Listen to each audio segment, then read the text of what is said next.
Tackle ಮಾಡಬೇಕು, ಅದ್ರ ಬಗ್ಗೆ ನಾವು ಗಮನ ಇರುವಂಥದ್ದು. ಪಠ್ಯಕ್ರಮದಲ್ಲಿ ಅಳವಡಿಸಲು ಸಂಬಂಧಪಟ್ಟ ಹಾಗೆ ಈಗ 3ನೇ ಬಾರಿ ಆರೋಗ್ಯ ಇಲಾಖೆ ಮನವಿ ಕೊಡ್ತಾ ಇದೆ. ಒಂದು ಹೃದಯಾಘಾತದ ವಿಚಾರಕ್ಕೆ ಸಂಬಂಧಪಟ್ಟಂತೆ ಕೊಟ್ಟಿದ್ರಿ, 2 ಬಾರಿ ಮನವಿ ಕೊಟ್ಟರು ಅವ್ರು ಪಠ್ಯದಲ್ಲಿ ಹಾಕಲಿಲ್ಲ. ಈಗ ಕೂಡ ತಾವು ಮನವಿ ಮಾಡಿದ್ರಿ, ಈಗಲೂ ಕೂಡ ಯಾಕಂದ್ರೆ ಪ್ರತಿ ಬಾರಿ ಶೈಕ್ಷಣಿಕ ವರ್ಷಕ್ಕೆ ದಾಟ್ಕೊಂತ ಹೋದ್ರು ಕೂಡ ಯಾಡೇ ಆಗ್ತಿಲ್ಲ ಪಠ್ಯದಲ್ಲಿ. ನೋಡಿ, ನಾವು ಹೇಳುವಂಥದ್ದು ಇದ್ರ ಬಗ್ಗೆ, ಇದು ಒಂದು ನೀತಿ ಇದೆಲ್ಲ ಒಪ್ಕೊಂಡ ನಂತರ ಇದು ಅನುಷ್ಠಾನಕ್ಕೆ ಹೋಗ್ತದೆ. ಬರೀ ಪಠ್ಯ ಪುಸ್ತಕದ ಒಂದೇ ಅಲ್ಲ, ಅಲ್ಲಿ ಶಿಕ್ಷಕರಿಗೆ ಏನೇನು ನಾವು ಹೇಳ್ಕೊಡ್ಬೇಕು ಮತ್ತು ಪೋಷಕರಿಗೆ ಯಾವ ರೀತಿಯಾಗಿ ಅವರನ್ನು ಇದ್ರಲ್ಲಿ ಜೋಡಿಸ್ಕೋಬೇಕು ಮತ್ತು ಹೇಗೆ ನಾವು ಅವ್ರಿಗೆ ಒಂದು ಪ್ರತಿಯೊಂದು ಅಥವಾ ಶಾಲೆಗಳಲ್ಲಿ ಸಮಿತಿಗಳ ರಚನೆ ಆಗಬೇಕು, ಕೆಲವ್ರಿಗೆ ಮಾರ್ಗದರ್ಶನ ನೀಡುವಂಥದ್ದು, ಕೌನ್ಸಿಲಿಂಗ್ ನೀಡುವಂಥದ್ದು ಕೂಡ ಆಗಬೇಕು. ಸೊ ಇದೆಲ್ಲ ಕೂಡ ಇದೆ. ಕೇವಲ ಪಠ್ಯ ಪುಸ್ತಕದ ಒಂದು ಸೇರಿಸಿ ಮಾತ್ರ ಇದು ಆಗೋಗುತ್ತೆ ಅಂತ ಹೇಳೋಕ್ಕಾಗೋದಿಲ್ಲ. ಇದರ ಒಂದು ಇನ್ವಾಲ್ವ್ಮೆಂಟ್ ಬೇಕು ಎಲ್ಲರಲ್ಲೂ. ಶಾಲೆ ಮತ್ತು ಪೋಷಕರು ಇಬ್ಬರು ಜವಾಬ್ದಾರಿ ಭಾಳ ಮುಖ್ಯ ಆಗ್ತದೆ. ಯಾಕಂದ್ರೆ ಕಂಟ್ರೋಲ್ ಅಂತ ಏನಲ್ಲ, ಇದು ಯಾರನ್ನೂ ಕಂಟ್ರೋಲ್ ಮಾಡೋಕ್ಕಾಗಲ್ಲ. ಅವ್ರಿಗೆ ನಾವು ಇದ್ರಲ್ಲಿ ಸೇರಿಸ್ಕೊಳ್ತೀವಿ, ಜೋಡಿಸ್ಕೊಳ್ತೀವಿ, ಅವ್ರಿಗೆ ಹೆಚ್ಚು ಮಾಹಿತಿ ಕೊಡ್ತೀವಿ ಮತ್ತು ಮಕ್ಕಳನ್ನು ಕೂಡ ಇದ್ರಲ್ಲಿ ಸೇರಿಸ್ಕೊಳ್ತೀವಿ. ನೋಡಪ್ಪ, ಏನೇನು ಕ್ರಮ ಏನೇನು ಆಗ್ಬೋದು, ನೀವು ಯಾವ ರೀತಿಯಾಗಿ ಹುಷಾರಾಗಿರಬೇಕು, ಇದರಿಂದ ಏನು ಕೆಟ್ಟ ಪರಿಣಾಮಗಳಾಗ್ಬೋದು ಅವರು ಕೂಡ ಗೊತ್ತಾಗುವಂಥ ರೀತಿಯಲ್ಲಿ ಹೇಳ್ಕೊಡ್ಬೇಕು ನಾವು. ಮತ್ತು ಅವರು ಹೊಸದಾಗಿ ಅಕೌಂಟ್ ಕೂಡ ಸೃಷ್ಟಿ ಮಾಡೋಕ್ಕೆ ಆಗೋದಿಲ್ಲ. ಆ ಥರ ಆದಂಥ ಒಂದು ಕಾನೂನು ಮಾಡಿದ್ದಾರೆ ಮತ್ತು ಯಾರ್ಯಾರು ಪೇರೆಂಟ್ ಕಂಪನಿಗಳಿದೆ ಅವ್ರ ಮುಖಾಂತರ ಅದನ್ನು ಇಂಪ್ಲಿಮೆಂಟ್ ಮಾಡಿಸ್ತಾ ಇದ್ದಾರೆ. ಈ ಪಾಲಿಸಿಲಿ ಎಷ್ಟು ಸಮಯ ಬಳಕೆ ಮಾಡಬೇಕು ಅಂತ ಇದೆ ಸರ್? 1 ಗಂಟೆಗಿಂತ ಒಳಗಿರಬೇಕು ಅಂತ ನಮ್ಮ ಉದ್ದೇಶ. 1 ಅವರ್ಗಿಂತ ಒಳಗಿರಬೇಕು. ನೋಡಿ, ಇದು ಮಾನಿಟರ್ ಮಾಡೋಕ್ಕಾಗಲ್ಲ, ಅದೇ ಹೇಳ್ತಾ ಇರುವಂಥದ್ದು. ಇದು ನಾವು ಅವರಲ್ಲಿ ಅವ್ರನ್ನ ಇನ್ವಾಲ್ವ್ ಮಾಡ್ಕೋಬೇಕು, ಹೇಳ್ಕೊಡ್ಬೇಕು, ತಿಳ್ಕೊಬೇಕು. ಈಗ ನಾವು ಕೂತಿರ್ತೀವಿ ಎಲ್ಲ ಒಂದು ಕಡೆ, ಈಗ ನಾವು ಊಟ ಮಾಡೋಕೆ ಕೂತ್ಕೊಂಡಿರ್ತೀವಿ, ನಾವು ಕೂತಿರ್ತೀವಿ, ಆವಾಗ ಫೋನ್ ನೋಡ್ತಾ ಇರ್ತಾರೆ. ಸೊ ಅವಾಗ ಹೇಳ್ಬೇಕು, ನೋಡಪ್ಪ ಫೋನ್ ಯೂಸ್ ಮಾಡಬೇಡ, ಈಗ ಒಳ್ಳೇದಲ್ಲ. ಸೊ ಅದು ಇನ್ವಾಲ್ವ್ ಆದಾಗ ಪೋಷಕರು ಕೂಡ ಇದನ್ನು ನಾವು ಹೇಳ್ಕೊಟ್ಟಾಗ, ಮಕ್ಕಳು ಕೂಡ ಇದ್ರ ಬಗ್ಗೆ ಹೇಳಿದಾಗ ಅವಾಗ ಸಂಭಾಷಣೆ ಶುರು ಆಗ್ತದೆ. ಸಂಭಾಷಣೆ ಶುರು ಆಗದೆ ಹೋದರೆ ನೀವು ಇದನ್ನು ಮಾಡ್ಸೋಕ್ಕಾಗೋದಿಲ್ಲ. ಮಕ್ಳಿಗೆ ಹೇಳಿದ್ರೆ ಮಕ್ಕಳನ್ನ ಮಾತು ಕೇಳಲ್ಲ. ಆ ಪರಿಸ್ಥಿತಿ ಇದೆ ಇವತ್ತು, ದೊಡ್ಡವರಲ್ಲೂ ಬಂದಿದೆ. ಆದರೆ ನಮ್ಮ ಉದ್ದೇಶ, ನಮ್ಮ ಈ ಒಂದು ನೀತಿಯ ಉದ್ದೇಶ ಏನಂತ ಹೇಳಿದ್ರೆ, ಈ ವಯಸ್ಸಿನ ಮಕ್ಕಳಿಗೆ ನಾವು ಈಗಲಿಂದನೇ ಅವ್ರಿಗೆ ಇದ್ರ ಬಗ್ಗೆ ತಿಳುವಳಿಕೆ ಹೇಳಬೇಕು ಅಂತ ಇದರ ಒಂದು ಮುಖ್ಯವಾದಂಥ ಉದ್ದೇಶ. ಎಲ್ಲವನ್ನೂ ಸರಿ ಮಾಡೋದಕ್ಕೇನು ಹೊರಟಿಲ್ಲ ನಾವು. ಈ ಶಾಲಾ ಮಕ್ಕಳಿರುವಂಥವ್ರಿಗೆ ಈ ವಯಸ್ಸಿನಲ್ಲಿ ಅವ್ರಿಗೆ ಇದರ ಒಂದು ದುಷ್ಪರಿಣಾಮಗಳು ಏನಿದೆ, ಯಾಕಂದರೆ ಅವರ ಚಿಕ್ಕ ವಯಸ್ಸಿಗೆ ಅವರು ಬೇರೆ ಬೇರೆ ಮಾನಸಿಕ ಒಂದು ಒತ್ತಡಗಳಿಗೆ ಒಳಗಾಗ್ತಕ್ಕಂಥದ್ದು, ಆತಂಕಕ್ಕೆ ಒಳಗಾಗುವಂಥದ್ದು, ಚಟುವಟಿಕೆಗಳು ಕಮ್ಮಿ ಆಗುವಂಥದ್ದು, ಸಂಭಾಷಣೆಗಳು ಕಮ್ಮಿ ಆಗುವಂಥದ್ದು, ಈ ಸೋಷಿಯಲ್ ಐಸೋಲೇಷನ್, ಪ್ರತ್ಯೇಕತೆ ಅದು ಆಗ್ತಾ ಇರುವಂಥದ್ದು, ಇದೆಲ್ಲ ಸಮಸ್ಯೆಗಳಿದೆ. ಅದಕ್ಕೆ ನಾವು ಇದಕ್ಕೆ ಹೆಚ್ಚು ಒಂದು ಗಮನ ಕೊಡಬೇಕು ಅಂತ ಬೇಕಾದಷ್ಟು ಇದೆ. ಮತ್ತು ಇದರಲ್ಲಿ ನಮ್ಮಲ್ಲಿ ನಿಮ್ಯಾನ್ಸ್ ಇಂದನೂ ಬಹಳಷ್ಟು ಎಲ್ಲ ಎಕ್ಸ್ಪರ್ಟ್ಸ್ ಇದ್ರು, ಬೇರೆಯವರು NGOಗಳನ್ನ ಕೂಡ ಕರೆಸಿದ್ದು. ಸೊ ನಾವು ಸುಮಾರು 70 ಜನ ಎಕ್ಸ್ಪರ್ಟ್ಸ್ ಬಂದಾಗ ಅವರೆಲ್ಲ ಸ್ಟಡಿ ಮಾಡುವಂಥವರೇ ಬಂದಿರ್ತಾರೆ. ಮತ್ತು ಅದ್ರ ಬಗ್ಗೆ ನಾವು ಒಂದು ಡಿಸ್ಕಷನ್ ಎಲ್ಲ ಮಾಡಿದ್ವು. ಸೊ ಮತ್ತು ಅದ್ರ ನಂತರನೂ ಕೂಡ ಚರ್ಚೆಗಳು ಮಾಡಿದ್ದಾರೆ. ನಾವು ಚರ್ಚೆ ಆದಮೇಲೆ ಬೇರೆ ಚರ್ಚೆಗಳು ಕೂಡ ಮಾಡಿದ್ದಾರೆ. ಸೊ ಸ್ಟೂಡೆಂಟ್ಸ್ ಜೊತೆ, ಪೇರೆಂಟ್ಸ್ ಜೊತೆ, ಎಲ್ಲರ ಜೊತೆ 70 ಜನ ಭಾಗಿಯಾದರು ಮೀಟಿಂಗಲ್ಲಿ 70 ಜನ ಭಾಗಿಯಾಗಿ ಅದರಲ್ಲಿ ಸುಮಾರು 60 ಜನ ಏನು ಪ್ರೊಫೆಷನಲ್ಸ್ ಅವರು ಅದ್ರಲ್ಲಿ ಭಾಗಿಯಾಗಿದ್ರು. ಹೌದೌದು, ಈಗ ಪಬ್ಲಿಕ್ ಒಪಿನಿಯನ್ ಬರಲಿ, ಕೆಲವ್ರದ್ದು ಏನಾದ್ರೂ ಇದರಲ್ಲಿ ಏನು ಸರಿ ಇಲ್ಲ ಅಂತಲೂ ಹೇಳುವಂಥವ್ರು ಇರ್ತಾರೆ. ಅದು ಇದನ್ನು ಯಾವ ರೀತಿಯಾಗಿ ನಾವು ಇದನ್ನು ಇನ್ನೂ ಚೆನ್ನಾಗಿ ಮಾಡ್ಬೋದು ಅಂತ ಹೇಳುವಂಥವ್ರು ಸಲಹೆಗಳು ಕೂಡ ಬರ್ತದೆ.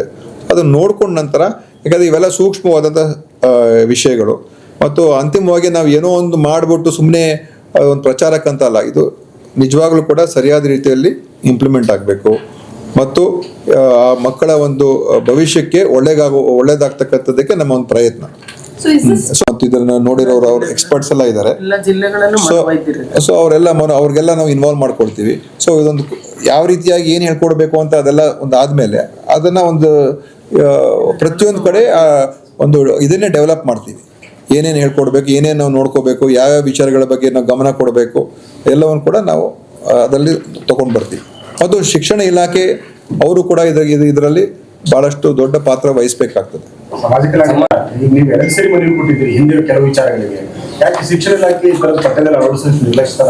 ನಾನು ಅದ್ರ ಬಗ್ಗೆ ನೋಡಿ, ಈಗ ಒಂದ್ಸಲ ನೀತಿಗೆ ಅಂತಿಮವಾಗಿ ಒಪ್ಕೊಂಡ ನಂತರ ಖಂಡಿತ ಅದರ ಒಂದು ಏನು ಅನುಷ್ಠಾನಕ್ಕೆ ಬಂದೇ ಬರ್ತದೆ. ಆರ್ಟ್ ಸ್ಕ್ರೀನಿಂಗ್ ಬಂದೇ ಇಲ್ಲ ಸರ್. ಲಾಸ್ಟ್ ಟೈಮ್ ಎಲ್ಲ ಆರ್ಟ್ ಸ್ಕ್ರೀನಿಂಗ್ ಅಂತ ಹೇಳಿದ್ರೆ ಅದು ಜಾರಿ ಆಗ್ಲೇ ಇಲ್ಲ. ಇಲ್ಲ, ನಾವಿನ್ನು ಹಾರ್ಟ್ ಸ್ಕ್ರೀನಿಂಗ್ ಬಗ್ಗೆ ನಾವು ಸರ್ 2 ಸರಿ ಲೆಟರ್ ಕೊಟ್ಟಿದ್ದೀರಿ ನೀವು. ಹೃದಯಾಘಾತ ಪ್ರಕರಣಗಳು ಜಾಸ್ತಿ ಆದಾಗ ತಾವೇ ಘೋಷಣೆ ಮಾಡಿದ್ರಿ ಮಕ್ಕಳಿಗೆಲ್ಲ ಮಾಡಿ ಶಾಲೆಗಳಲ್ಲಿ. ಇಲ್ಲ, ನಾನು ಮಕ್ಕಳಿಗೆಲ್ಲ ಶಾಲೆ ಮಾಡ್ತೀವಿ ಅಂತ ನಾನು ಹೇಳಿರ್ಲಿಲ್ಲ. ನಾವೇ ಹೇಳಿದ್ವಿ. ಇಲ್ಲ ಇಲ್ಲ ಇಲ್ಲ Textbook ಗೆ ತರೋದಕ್ಕೆ ಲೆಟರ್ ಕೂಡ ಬರೆದಿದ್ದೀರಿ. ಇಲ್ಲ, ಅದು ಇದ್ರ ಬಗ್ಗೆ ಏನು ಯಾವ ಥರ ನಮ್ಮ ಜೀವನ ನಡೆಸಬೇಕು ಮತ್ತು ಅದೆಲ್ಲ ನಾವೆಲ್ಲ ಕಳಿಸಿದ್ದೀವಿ.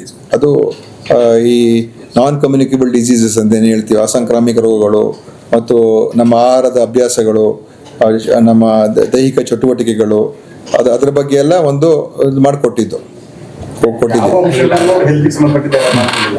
ಸೆಲೆಕ್ಷನ್ ಇಂದ ಎಷ್ಟು ಜನ ಸ್ಟೂಡೆಂಟ್ಸ್ ಅಥವಾ ಮಕ್ಕಳು ನಿಮ್ಯಾನ್ಸಿಗೆ ಬರ್ತಾ ಇದ್ದಾರೆ ವರ್ಷಕ್ಕೆ 6 ತಿಂಗಳಿಗೆ ಏನಾದ್ರು ಮಾಡ್ತೀವಿ? ಆ ಮಾಹಿತಿ ನೇರವಾಗಿ ನನ್ನ ಹತ್ರ ಈಗ ಇಲ್ಲ, ಆದರೆ ಇದು ದೊಡ್ಡ ಸಮಸ್ಯೆ ಅಂತ ಎಲ್ರಿಗೂ ಗೊತ್ತಿದೆ. ಇದು ಬರ್ತದಲ್ಲ ಸರ್, ಇವಾಗ 1 in 4 ಅಂತ 4ರಲ್ಲಿ ಒಬ್ಬರಿಗೆ ಇದರ ಒಂದು ದುಷ್ಪರಿಣಾಮ ಆಗ್ತಾ ಇದೆ ಅಂತ ಇರುವಂತ ಒಂದು ಮಾಹಿತಿ.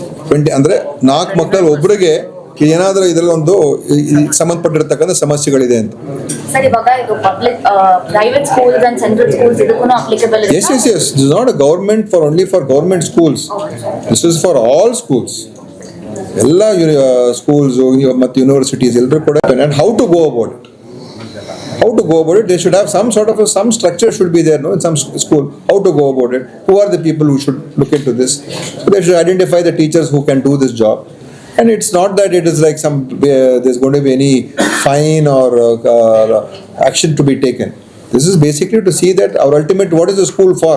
To see that the child becomes productive, no? So that is the need, and today this is a problem.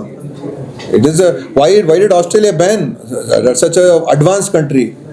Why did they go to the extent of banning social media? And many other European countries also are following. So that is, so it means that there is a huge negative impact. Sir, ಈ ಪಾಲಿಸಿಲಿ ವಾಚಸ್ಗಳು Bluetooth connect ಇರುವಂಥದ್ದು, ಆಮೇಲೆ apps based ಇರುವಂಥ mobile ವಾಚಸ್ಗಳ ಬಗ್ಗೆ ತುಂಬ craze ಇದೆ. ಅದೇ ನಾವು ಹೇಳ್ತಾ ಇರುವಂಥದ್ದು, ಜವಾಬ್ದಾರಿಯುತವಾದಂಥ ಉಪಯೋಗ ಆಗಬೇಕು ಮತ್ತು ಅದರ ಬಗ್ಗೆ ಅದರ ದುಷ್ಪರಿಣಾಮಗಳು ಏನು ಅಂತ ಗೊತ್ತಾಗಬೇಕು. ಗೊತ್ತಾದಾಗ ಏನು ಮಾಡಬೇಕು ಅಂತ ಕೆಲವು ಮಾರ್ಗಸೂಚಿಗಳಿರಬೇಕು. ಅದನ್ನು ಹೇಗೆ ಅದಕ್ಕೆ ನಾವು ಅವ್ರಿಗೆ ಅದನ್ನು ಕಡಿವಾಣ ಹಾಕುವಂಥದ್ದು, ಗುಣಪಡಿಸುವಂಥದ್ದು ಹೇಗೆ ಸಾಧ್ಯ, ಅದರ ಬಗ್ಗೆನೂ ಕೂಡ ಕೆಲವು ವಿಚಾರಗಳಿರಬೇಕು. ಅದೆಲ್ಲವನ್ನು ಕೂಡ ಮಾಡುವಂಥದ್ದು ಇದ್ರ ಉದ್ದೇಶ. ಮೆಡಿಸಿನ್ ಕೇಂದ್ರ ಸರ್ಕಾರದಿಂದ ಕೂಡ ಅಪ್ರೂವಲ್ ಸಿಕ್ಕಿದೆ. ಯಾವುದಕ್ಕೆ ದರ ಏರಿಕೆ ಯಾವುದು ಪ್ರೈವೇಟ್ No, following this ನೋಡಿ, ವಾರ್ ಇಂಪ್ಯಾಕ್ಟ್ ನಮ್ಮ ಕೈಯಲ್ಲಿ ಏನಿಲ್ಲ ತಾನೆ. ಈಗ ಅದು ಫಾರ್ಮಾಸ್ಯೂಟಿಕಲ್ ಕಂಪನಿಗಳ ಮೇಲೆ ಅದರ ಒಂದು ಪರಿಣಾಮ ಬಂದರೆ ಅದು ಅವ್ರು ತೀರ್ಮಾನ ಮಾಡ್ಕೋಬೇಕು. ಕೇಂದ್ರ ಸರ್ಕಾರ ಅದು ಅವರ ಪಾಲಿಸಿ ಮೇಲೆ ಹೋಗ್ತದೆ. ನಾನಿಲ್ಲಿ ಅದನ್ನ ಜಾಸ್ತಿ ಅವೈಲಬಿಲಿಟಿ ಮಾಡ್ತೀರಾ ಸರ್? ಹಾಗಾದ್ರೆ ಆ ಥರ ಹಿಂಗೆ ಮಾಡೋಕ್ಕಾಗ್ತದೆ. ಅಲ್ಲ ಸರ್, ತಾವು ಔಷಧಿಗಳ ಅವೈಲಬಿಲಿಟಿ ಮಾಡಿದ್ರೆ People to send suggestions, so that if you all put it out in the media, more people will send suggestions and more people will get involved, and it will build up a sort of a momentum for this. So the press note Press note is shared and the policy will be put on the WhatsApp group. ಈಗ media group ಈಗ 15 ದಿವಸ ಸಮಯ ಕೊಡ್ತೀವಿ, ಆಮೇಲೆ ನೋಡೋಣ ಅಷ್ಟೊತ್ತಿಗೆ ಎಷ್ಟು ಬರ್ತದೆ ನೋಡೋಣ. ಈಗಾಗಲೇ ಹಾಕಿದ್ರೆ ಬಂದಿದೆ ಸರ್. From today. ಸರಿ, ಒಂದು ವಾರ ಆಯ್ತು ಅಂದ್ರೆ ಏನಾದ್ರು ಬಂದಿದೆ. ಕೆಲವೇನೋ ಬಂದಿದೆ ಅಂತೆ, ಎಲ್ಲ ಆಮೇಲೆ ಹೇಳೋಣ, ಈಗಲೇ ಯಾಕೆ ಹೇಳೋದು? ಇನ್ವಾಲ್ವ್ ಮಾಡ್ತೀರಾ ಸರ್? ಸ್ಕೂಲ್ ಮಕ್ಕಳು ಇನ್ವಾಲ್ವ್ ಮಾಡ್ತೀರಾ? ಯಾರು ಬೇಕಾದರೂ ಮಾಡ್ಬೋದು ಇದರಲ್ಲಿ, ಯಾರು ಬೇಕಾದ್ರೂ ಸಜೆಷನ್ಸ್ ಕೊಡ್ಬೋದು. ಸ್ಕೂಲ್ ಮಕ್ಕಳು ಕೂಡ ಸಜೆಷನ್ಸ್ ಕೊಡ್ಬೋದು. ನಮಗಿಲ್ಲ, ಇದು ಸರಿ ಇಲ್ಲ, ನಮಗೆ ಬೇಕೇ ಬೇಕು ಅಂತಲೂ ಹೇಳ್ಬೋದು. ಪಠ್ಯಕ್ರಮದ ಅಳವಡಿಕೆ ಎಷ್ಟೇ ತರಗತಿ ಮಕ್ಕಳಿಗೆ, ಎಲ್ಲಿಂದ ಎಷ್ಟೇ ತರಗತಿ ನೋಡಿ, ಮಕ್ಕಳಿಗೆ ನಮ್ಮ ಪ್ರಕಾರ ನಾವು ಹೇಳಿರೋದು 9, 10, 11, 12 ಅಂದ್ರೆ PUC first year second year 9. ಆದರೆ ನನ್ನ ಪ್ರಕಾರ ಒಂದು ಶಾಲೆ ಇದರಲ್ಲಿ ನಾವು ಅವ್ರನ್ನ